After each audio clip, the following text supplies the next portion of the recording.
ដែលខ្ញុំមានអាយុប្រហែលជា14 15ឆ្នាំគឺនៅពេលដែលខ្ញុំវ័យហ្នឹងគឺខ្ញុំថ្ងៃមួយដែលខ្ញុំបានជួបរឿងហ្នឹងពេលដែលក្នុងឡុងពេលដែលខ្ញុំជិះកង់ហ្នឹងទៅរៀនហ្នឹងគឺមានបរិសម្នាក់ហ្នឹងគាត់នៅផ្លូវភ្លោះនៅពេលដែលយើងជិះទៅគឺគាត់បានសេតខោរបស់គាត់ណាគឺយើងបង្ហាញឲ្យយើងឃើញប្រដាប់ភេទរបស់គាត់អញ្ចឹងនៅពេលដែលខ្ញុំឃើញភ្លាមខ្ញុំមានអារម្មណ៍ថាតក់ស្លុតខ្លាំងមែនតើហើយ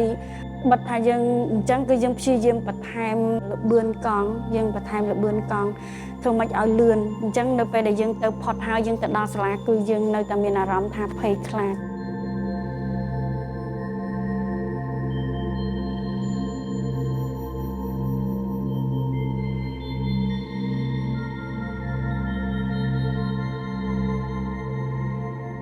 មិនធំតែពេលហ្នឹងឯងដែលខ្ញុំត្រូវបានគេបៀតបៀននៅពេលដែលយើងទៅធ្វើការរោងចក្រហ្នឹងយើងសង្ឃឹមថាខាងលោថាបានល្អប្រសើរជាងមុនពេលដែលយើងទៅធ្វើការហើយ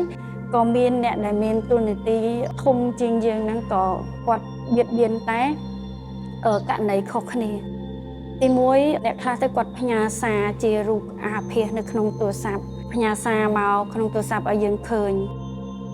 ហើយបន្ទាប់មកមានករណីផ្សេងទៀតហើយក៏បរិះផ្សេងទៀតដែរនៅពេលដែលយើងទៅសួរនាំរឿងការងាររឿងអីចឹងគេបន្លំអោបយើងពីក្រោយអីចឹងទៅអញ្ចឹងធ្វើឲ្យខ្ញុំអត់សប្បាយចិត្តទេគឺពេលខ្លះខ្ញុំគិតថាយើងចង់តវ៉ាចង់និយាយប៉ុន្តែយើងបារម្ភខ្លាចគេ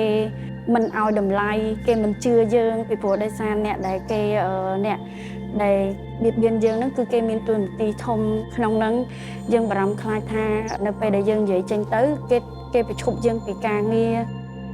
ដោយសារតែពីមុនខ្ញុំអត់ដែលបានទទួលវគ្គបណ្ដុះបណ្ដាល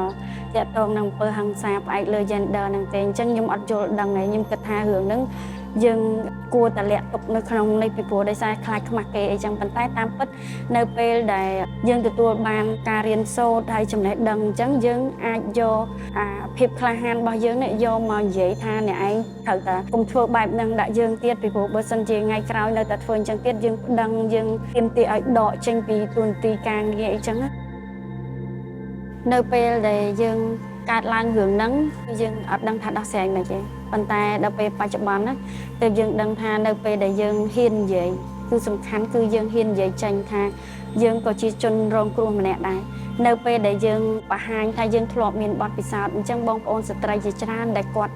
ជួបដូចយើងដែរមិនមែនតែយើងម្នាក់ទេពីព្រោះនៅពេលដែលយើងអត់ហ៊ាននិយាយយើងគិតថាមានតែយើងឯងដែលកើតរឿងហ្នឹងប៉ុន្តែនៅពេលដែលខ្ញុំនិយាយទៀតនៅនិយាយប្រាប់មិត្តភ័ក្តិឬក៏និយាយនៅកន្លែងក្រុមការងារគាត់ថាគាត់ក៏ធ្លាប់ជួបរឿងដូចយើងដែរអញ្ចឹងហើយអាហ្នឹងជាកម្លាំងទឹកចិត្តដែលយើងហ៊ាននិយាយហ៊ានថា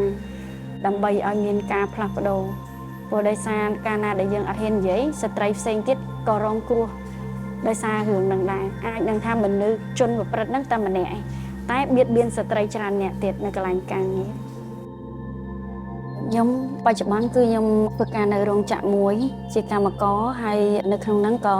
ខ្ញុំមានតួនាទីមួយជាថ្នាក់ដឹកនាំសហជីពជាប្រធានសហជីពដែរស្ត្រីទាំងអស់ឬក៏ជាជនរងគ្រោះទាំងអស់ហ្នឹងត្រូវហ៊ាននិយាយចេញមកហើយហ៊ាននិយាយហើយនិយាយប្រឹក្សាយោបល់អ្នកណាដែលយើងគិតថាយើងទុកចិត្តហើយអាចជួយយើងបានធ្វើការផ្លាស់ប្ដូរកុំឲ្យរឿងហ្នឹងកើតទៅលើស្ត្រីផ្សេងទៀត